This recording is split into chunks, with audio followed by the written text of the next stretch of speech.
آپ کو 5 بھی ماننا پڑتا ہے. تو یہ دیکھیے آپ کو کہ آپ کی NCERT میں کیا دیا گیا ہے. NCERT میں 4 ہی دیے گئے ہیں اور کسی NCERT میں خود 5 دیے گئے ہیں. تو اس طریقے سے اختلاف ہے. آپ آپشن کے اکارڈنگ اپنا سوال کر دینا. یا تو 4 ہوگا آپشن میں یا 5 ہوگا. تو آپ کو ایک ہی لگانا ہوگا اور ایک ہی آئے گا آپشن میں بھی. اگلا سوال ہے سوال نمبر 76. مرثیے کے معنی ہیں. آپشن نمبر 1 کسی زندہ شخص کی تعریف کرنا. آپشن نمبر بی کسی مرنے والے کی تعریف بیان کرنا. آپشن نمبر سی کسی مرنے والے کے عیب بیان کرنا. عیب یعنی برائی. یا آپشن نمبر ڈی کسی زندہ شخص کے عیب بیان کرنا. بتائیں مرثیہ کے معنی کیا ہے؟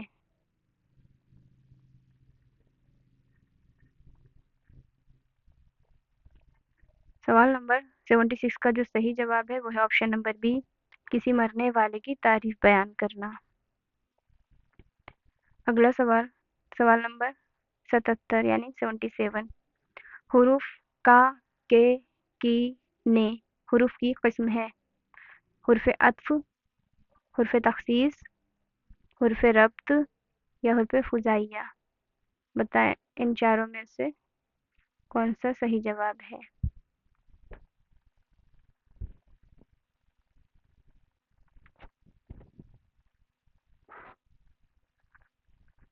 اس سوال کا جو صحیح جواب ہے وہ ہے آپشن نمبر سی حرف ربط. ٹھیک ہے، یعنی کہ ربط مطلب ہوتا ہے تعلق. تو جب ہم کسی کا تعلق بتاتے ہیں تو کیا بولتے ہیں؟ اس کا، اس کے یا اس کی. ایسے ہی تو ہم اس کا سمبند بتاتے ہیں نا، اس کا تعلق بتاتے ہیں. تو ربط یعنی رابطہ یعنی تعلق. ٹھیک ہے، تو اس میں کیا آ جاتا ہے؟ ایسے حرف کیسے کہلاتے ہیں؟ حرف ربط. اگلا سوال ہے سوال نمبر 78. خطاب، لقب، عرف، تخلص یہ اسم کی کون سے قسم میں شمار ہوں گے؟ خطاب، لقب، عرف اور تخلص. اس میں کیفیت، اس میں ظرف، اس میں عام، اس میں خاص. بتائیں. یہ سوال آپ کا گرامر سے ہے. اس میں سے سوال پوچھا گیا ہے. دیکھیے سلیبس کے اکارڈنگ اگر آپ پڑھتے ہیں تو بہت اچھی تیاری ہو سکتی ہے آپ کی. اور پریویس ایئر جو کوشچنس ہوتے ہیں وہ آپ کی سکسیس کی ہوتے ہیں ایک طریقے سے، کہ اگر آپ پریویس ایئر دیکھتے ہیں آپ کو پتہ چل جائے گا کس طریقے کا سوال کس ٹاپک سے پوچھا جاتا ہے. سوال نمبر 78 کا جو صحیح جواب ہے وہ ہے آپشن نمبر ڈی. اس میں خاص میں آتے ہیں. یہ سب اسم کی اقسام ہیں. اس میں عام، اس میں خاص، اس میں ظرف، اس میں کیفیت. تو اس میں جو لقب، خطاب، عرف، تخلص جو سب ہوتے ہیں یہ سب کس میں آتا ہے؟ اس میں خاص میں. اگلا سوال ہے سوال نمبر 79. زیر زمین سے آتا ہے گل سوز ربقف. قارون نے راستے میں لٹایا خزانہ کیا؟ مذکورہ شعر میں کس صنعت کا استعمال کیا گیا ہے؟ یہ آپ کے علم بیان اور صنعت سے سوال پوچھا گیا ہے جو کہ آپ کو پڑھنا ضروری ہے اگر ایسا کوئی سوال آتا ہے. اور ایسے سوال اکثر ایگزام میں دیکھنے کو ملتے ہیں. تو بتائیں اس سوال میں کون سی صنعت پوچھی گئی ہے؟ زیر زمین سے آتا ہے جو گل سوز روقف. قارون نے راستے میں لٹایا خزانہ کیا؟ اس سوال کا جو صحیح جواب ہے وہ ہے option number C Hasan تعلیل.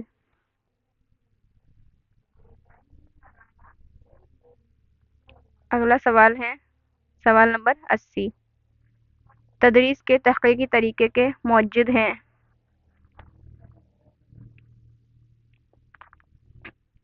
Option number A professor Armstrong. Option number B Dalton. Option number C Raymont. یا option number D Valentine Davis. بتائیں تدریس کے تحقیقی طریقہ. دیکھیے تدریسی طریقہ کار بھی آپ کے سلیبس میں ایک ٹاپک ہے، اس میں سے یہ سوال ہے. تدریس طریقے یعنی پڑھانے کے طریقے، تو تحقیقی یعنی کھوج ودھی، کھوج طریقہ. یہ اس کے موجد کون ہیں؟ سوال نمبر 80 کا جو درست جواب ہے وہ ہے آپشن نمبر اے، آرمسٹرانگ. پروفیسر آرمسٹرانگ تحقیقی طریقے کے موجد ہیں. موجد یعنی جس نے اس طریقے کی ایجاد کی، ایجاد مطلب کھوج کی. اگلا سوال، سوال نمبر 81. اردو کی ابتدا پنجاب سے ہوئی، یہ نظریہ تھا. Option number A Muhammad Hussain Azad, option number B Mahmood Sherani, option number C Masood Hussain Khan, option number D Akhtar Sherani. بتائیے اردو کی ابتدا پنجاب سے ہوئی، یہ نظریہ کس کا تھا؟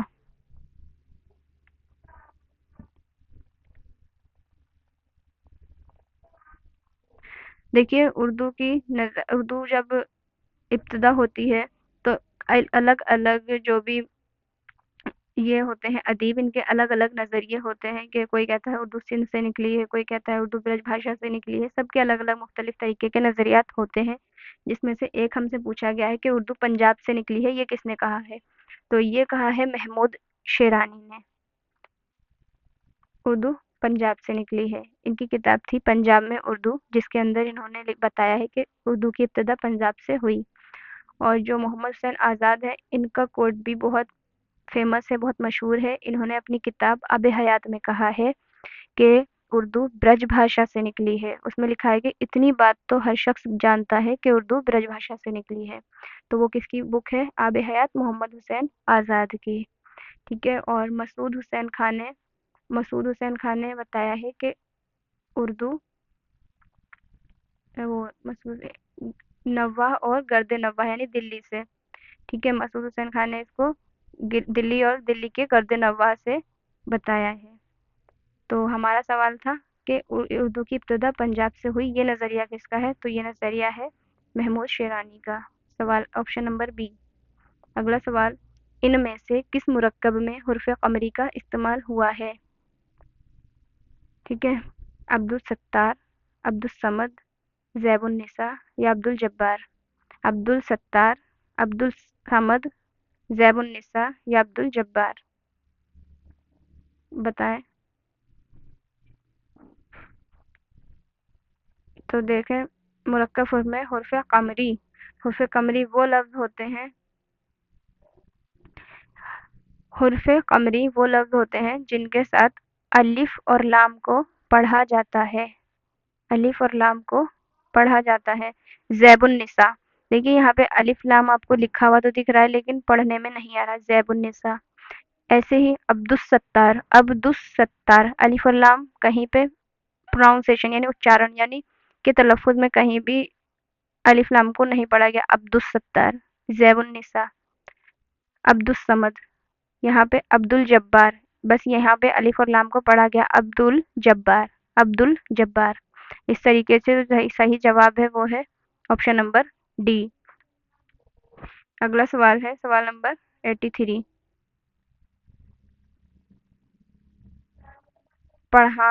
پڑھنا سکھانے کے لفظ واری طریقے ہیں.